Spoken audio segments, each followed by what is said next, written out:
Imagina o seguinte, uma empresa do Simples Nacional resolve investir e participar de uma outra empresa. E aí, muda alguma coisa? O que acontece? Qual é o reflexo desse negócio? Para entender tudo o que acontece a partir daí, se liga nesse episódio.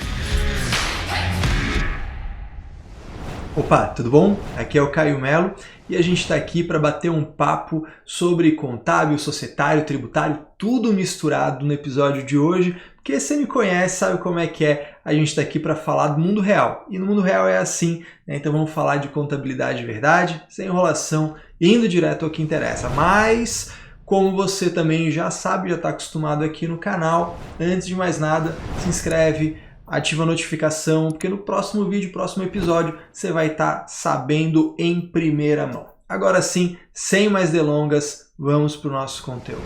Então imagina o seguinte, uma empresa resolveu por algum motivo participar, investir em outra empresa. Isso pode se dar de diferentes maneiras, né? Mas o mais comum é que essa empresa, essa empresa que agora a gente vai chamar de investidora, ela compra cotas de uma outra empresa.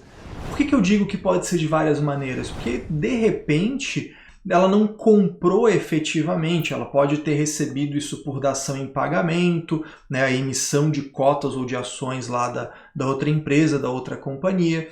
Um dos sócios pode ter integralizado o capital com essas cotas da outra empresa, e aí essa aqui, que vira investidora, ela se torna sócia, ela se torna titular daquelas cotas ou daquelas ações. Enfim, mas a forma de entrar, a participação, a forma de entrarem as cotas ou ações na empresa não é tão importante assim. A grande questão é essa. É uma empresa que investe em outra empresa, ela não pode, presta atenção, ela não pode continuar no Simples Nacional. Na verdade, o buraco é um pouco mais embaixo. Por quê? Porque existem dois grupos de vedações na Lei Complementar 123. Então, vamos lá, vamos por partes. Qual é a nossa base legal aqui, a nossa referência de legislação? Lei Complementar 123 de 2006, que é a famosa Lei do Simples Nacional, mas que fala de muito mais do que isso. Na verdade, começa a falar do Simples Nacional, se não me engano, lá depois do artigo, a partir do artigo 12. Antes disso, ela está falando de microempresas e empresas de pequeno porte. Ah, Caio, mas não é a mesma coisa? Não, não é a mesma coisa. Uma coisa é o porte da empresa, outra coisa é o seu regime tributário. Então, olha que interessante. Antes de falar dessa história de uma empresa participar da outra, a gente tem que ter um contexto mínimo aqui. Eu posso ter uma empresa ME ou uma empresa EPP, ou seja, tem o porte de ME ou EPP, mas ela usar o regime tributário lucro presumido, regime tributário lucro real. Isso pode acontecer, não tem absolutamente problema nenhum. Agora, toda empresa do Simples Nacional tem que ser ME ou EPP.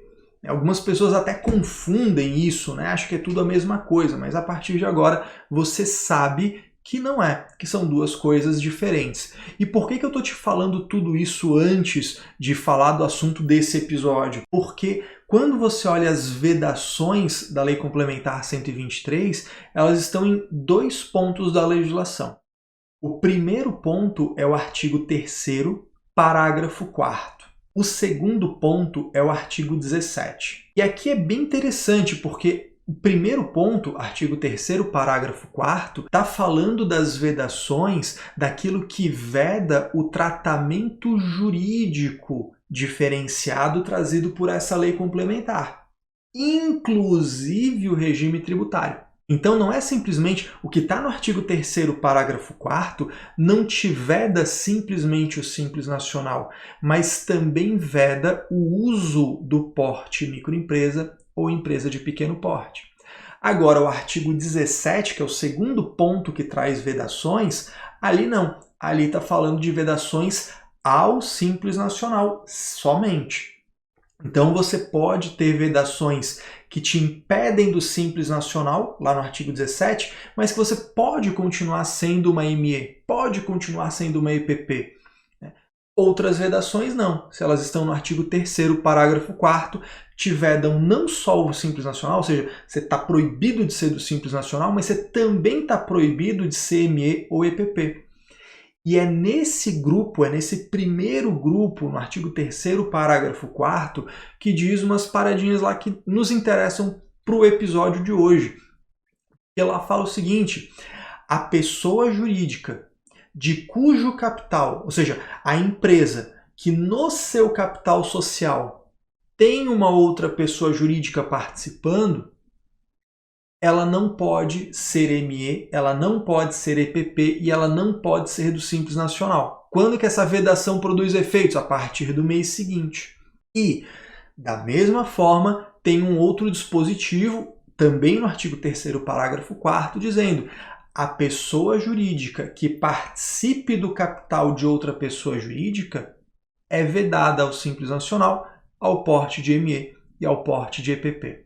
Então é bem interessante, é bem emblemático isso. Muita gente deixa passar despercebido, mas sim, uma empresa que participe de outra empresa gera vedação ao Simples Nacional, ou seja, mudança de regime tributário, exclusão do Simples Nacional por obrigatoriedade a partir do mês seguinte. E além disso, deixa de ter o direito, ela fica impedida de usar o porte ME e o porte EPP, que trazem algumas vantagens em processo de fiscalização, vantagens em processos licitatórios, em algumas juntas comerciais taxas diferenciadas para registro de livro. Então a gente tem aí algumas vantagens que a legislação traz para as microempresas, empresas de pequeno porte. A própria Lei Complementar 123, quando ela fala lá no seu artigo 70 sobre dispensas de publicação, sobre flexibilizar a necessidade ali de assembleias e reuniões, se você deixa de ser MEPP, você deixa de ter esse benefício também. Tá? Então, esse é um ponto que é extremamente importante. E daqui eu vou desdobrar para um negócio que pode passar despercebido para muita gente. Quando eu falo de uma empresa participar de outra empresa, eu estou falando de participar de uma limitada, eu estou falando de ser titular de uma EIRELI, mas eu também estou falando de ser acionista de uma companhia, acionista de uma SA. E não existe diferença entre ser acionista de uma SA fechada ou acionista de uma SA aberta. Ou seja, a partir desse momento faz todo sentido do mundo que eu vou te falar aqui. Uma empresa do Simples Nacional não pode ter ações na bolsa. Ela não pode ser dona de ações de uma companhia listada na Bolsa de Valores, porque afinal de contas, PJ que participa de PJ, ambas estão proibidas de ser do Simples Nacional, ambas estão proibidas de ser MEPP. Claro que, a empresa que está listada na bolsa não é, né? Óbvio, se é SA não é de nenhum jeito, mas a investidora deu ruim nesse negócio. Mas isso também é assunto para um outro episódio. Agora, existem algumas exceções, tá? Lá no próprio artigo 3º, depois do parágrafo 4º, se não me engano é logo em seguida, depois no parágrafo 5º, ou está bem ali perto, existem algumas exceções. Tá? Então, por exemplo, se você participa, a empresa MEPP, a empresa do Simples Nacional, participa de outra empresa, em regra ela está vedada. Porém, contudo, entretanto, todavia, se essa outra empresa for uma SPE, uma sociedade de propósito específico, a gente já falou dessa SPE aqui, lembra? A gente já falou. E aí, você lá tem uma exceção. Se você estiver falando de uma SPE do artigo 56 da Lei Complementar 123, ali você tem uma exceção. A empresa do Simples continua sendo do Simples, a empresa MEPP continua sendo MEPP porque participa dessa SPE que é muito especial, que é feita justamente para empresas nessa condição. Além disso, outras exceções que são frequentes, que a gente vê no mercado no dia a dia, participar de cooperativa de crédito. Cooperativa de crédito não entra nessa vedação de participar de outra empresa. A mesma coisa por participar de associações ou entidades que são de benefício de classe.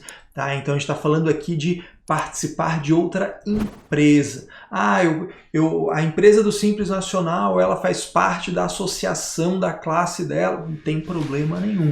Para esse caso, tá liberado, isso não é uma vedação. E aí, fez sentido para você? Te ajudou a clarear as ideias nesse tema? Pois é, eu pessoalmente acho que isso é fundamental, isso é um dos pontos que não se pode viver sem para quem trabalha com contabilidade. Entender cada regime tributário, Simples Nacional, lucro presumido, lucro real, quem pode ficar, quem não pode, quem é obrigado, quem não é, e a mesma coisa com os portes de empresa, como é o caso de ME e PP. Por isso que lá na minha escola, no CSM, Contabilidade Sem Mimimi, nós temos aulas justamente sobre isso, para saber apurar os tributos em cada regime, mas principalmente também saber quem pode e quem não pode ficar em cada regime, como é que funcionam as vedações. A gente vai lá item a item, um a um, e estuda cada um deles. Se você gosta dessa filosofia de trabalho, de ser um profissional cada vez mais independente, com mais autonomia, de repente o CSM é para você. Então, aqui embaixo, na descrição do vídeo, eu deixei o link da nossa escola para você entrar lá, conhecer. A gente tem dezenas de aulas que, se você virar aluno, você tem acesso imediato. Além disso, toda semana tem uma aula nova comigo para a gente continuar se aprofundando nos assuntos. E, se tudo isso já não parece o suficiente, você pode fazer um test drive. Você entra lá, se cadastra e você faz 7 dias de aula totalmente de graça, sem tirar nenhum centavo do bolso. Se você gostar, e eu acredito que vai, você continua com a gente. Se não, tá tudo bem e foi um prazer conhecer, tá certo? Mas fica com Deus, um forte abraço e bora crescer junto.